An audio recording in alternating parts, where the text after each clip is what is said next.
గారికి, గౌరవ జిల్లా డిఎఫ్ఓ గారికి, వేదిక మీద ఉన్న అధికారులు, మొన్ననే కొత్తగా ఎన్నుకోబడ్డ మున్సిపల్ చైర్పర్సన్స్, అదే రకంగా ఖమ్మం కార్పొరేషన్ మేయర్ గారు, ఈ కార్యక్రమంలో పాలు పంచుకుంటున్న ఖమ్మం కార్పొరేషన్లోని కార్పొరేటర్లు,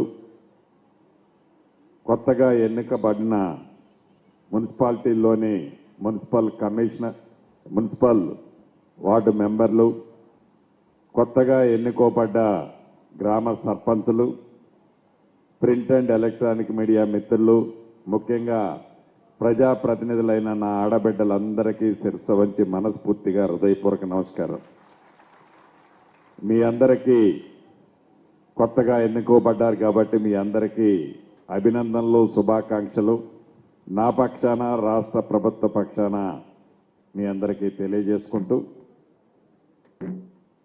ప్రత్యేకంగా ఈ రాష్ట్ర ప్రభుత్వం మొన్న 6వ తారీఖు నుంచి 99 రోజులు ప్రజా పాలన ప్రగతి ప్రణాళిక కార్యక్రమాన్ని గౌరవ ముఖ్యమంత్రి గారు, రాష్ట్ర కేబినెట్ ఆలోచనలకు అనుగుణంగా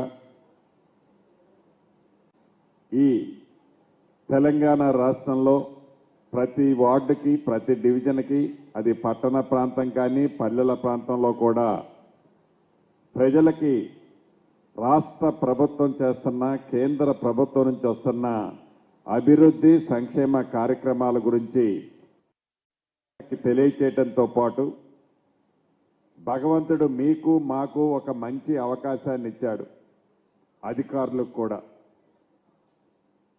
ఈ 5 సంవత్సరాలు ఏదైతే పరిపాలన చేసే అవకాశం మనకిచ్చాడో, మీ డివిజన్లో కానీ, మీ గ్రామ పంచాయతీ పరిధుల్లో కానీ ఏవైతే ప్రజల ఆలోచనలకి అనుగుణంగా ఈ రాష్ట్ర ప్రభుత్వం మీ ప్రాంతానికి చేసే సంక్షేమ కార్యక్రమాలని పేదవాళ్ళకి అందించే దాంట్లో ఏదో సంపాదించుదామని మన ఎవరమో రాజకీయాల్లోకి రాలే. మనము సర్పంచ్గానో, వార్డు కౌన్సిలర్గానో, మున్సిపల్ కార్పొరేటర్గానో, ఇంకా ఎమ్మెల్యేగానో, ఎంపీగానో, మంత్రిగానో, కలెక్టర్గానో, ఎస్పీగానో వారు ఉద్యోగస్తులు అయినప్పటికీ ఒక మంచి అవకాశం భగవంతుడు మనకిచ్చాడు. ఈ అవకాశాన్ని సద్వినియోగం చేసుకొని సర్పంచ్గా పలాని వ్యక్తి ఉన్నప్పుడు మన గ్రామము భలే అభివృద్ధి జరిగిందిరా, వార్డు మెంబర్గా, మున్సిపల్ కార్పొరేటర్గా ఫలానోళ్ళు ఈ కార్పొరేటర్గా ఈ ప్రాంతానికి ఉన్నప్పుడు మంచి అభివృద్ధి, మంచి పేరు తెచ్చుకున్నాడురా అనే మంచి పేరు కోసమే మనందరం కూడా తాపత్రయపడుతుంటాం. దాంట్లో కలెక్టర్లు కూడా, ఎస్పీలు, ఇంకా ఉన్నతాధికారులందరూ కూడా ఫలాని వారి టైంలో ఇంత మంచి పరిపాలన జరిగింది, ఫలాని వారి టైంలో ఇన్ని మంచి సంక్షేమ కార్యక్రమాలు, ఈ అభివృద్ధి జరిగింది అని చెప్పుకోవాలని మనందరం కూడా తాపత్రయపడి ఈ ప్రజా జీవితం, ఈ రాజకీయాల్లోకి వచ్చి ప్రజల దీవెనలతో ఈనాడు ఈ స్థాయిలో మనందరం ఉన్నాం. ఏ ఆలోచనలతోనైతే మనం రాజకీయాల్లోకి వచ్చామో, ఏ ప్రజాసేవ చేసి ప్రజలకు సంక్షేమ కార్యక్రమాలు, అభివృద్ధి చేయాలని రాజకీయాల్లోకి వచ్చామో, ఆ భగవంతుడి దయతో మన కోరిక నెరవేరింది. ఈ కోరిక మనదైతే కోరిక నెరవేరింది.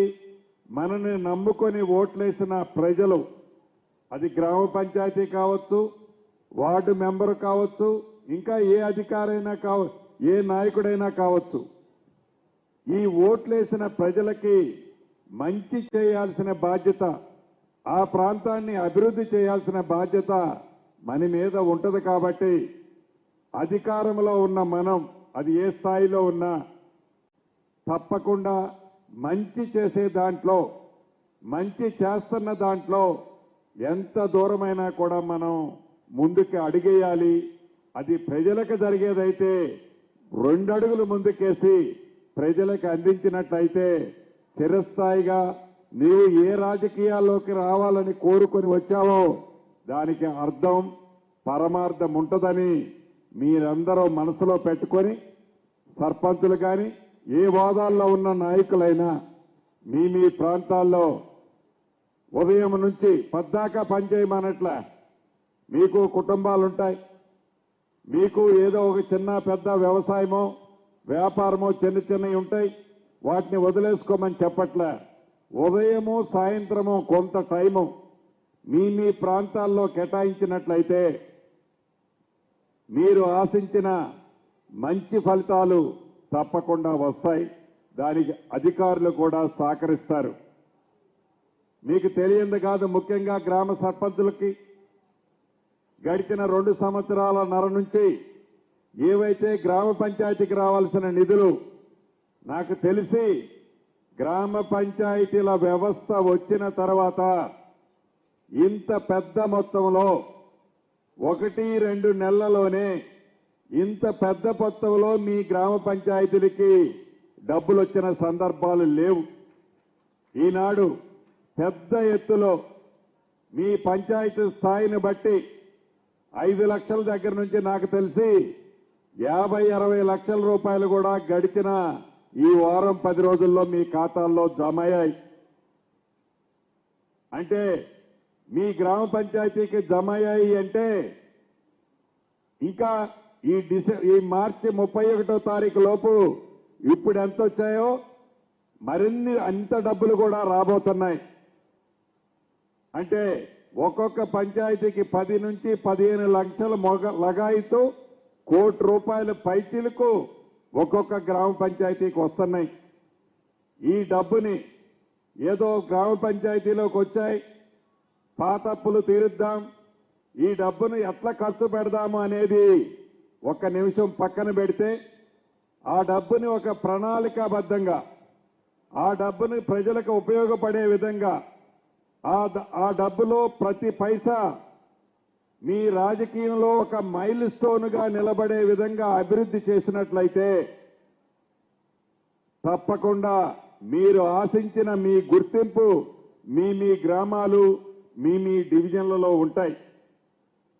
దాన్ని దృష్టిలో పెట్టుకొని డబ్బుని మన సొంత డబ్బుని ఎలానైతే సద్వినియోగం చేస్తామో దుర్వినియోగం కాకుండా ఆ డబ్బుకి కాపలాగా మనం ఉంటామో ప్రజాప్రతినిధులుగా ప్రజల దీవెనలతో ఉన్న మనందరం ఆ డబ్బుకి కాపలాదారులుగా ఉండి ప్రజలకి మంచి జరిగే విధంగా చట్ట పరిధిలో చట్టంలో ఉన్న అంశాలకు అనుగుణంగా ఆ డబ్బుని సద్వినియోగం చేయాలని మనస్ఫూర్తిగా ముఖ్యంగా నా సర్పంచుల్ని ఈ వేదిక ద్వారా అభ్యర్థిస్తున్నాను.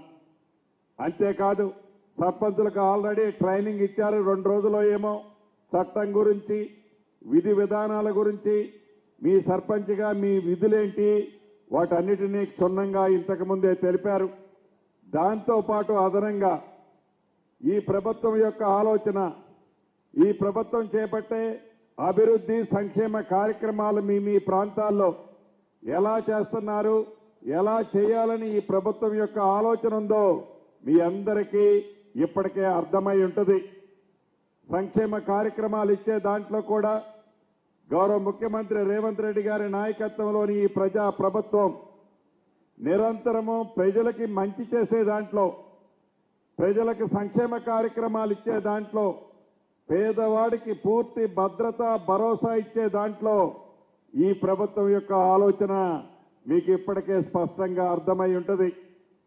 అదే దిశలో రాజకీయ పార్టీలకు అతీతంగా ప్రజల దీవెనలతో ఎవరైతే ప్రజాప్రతినిధిగా గెలిచిన మీ అందరి ఆలోచనలకు అనుగుణంగా అధికారులు కూడా మీ పంచాయతీలు మీ వార్డులలో తప్పకుండా సహకరిస్తారు. ఎన్నికల వరకే రాజకీయాలు, ఎన్నికల తర్వాత ప్రతి ఒక్క గెలిచిన ప్రజాప్రతినిధి ప్రజలకు సేవకుడే. నీది ఏ పార్టీ అన్నది ముఖ్యం కాదు, నీది ఏ జెండా అనేది ముఖ్యం కాదు, ప్రజలకి మంచి చేశామా లేదా అన్నదే ముఖ్యం. దాన్ని అధికారులు కూడా మీ పరిధిలో ఉన్న ప్రజాప్రతినిధులకి మంచి సూచనలు సలహాలు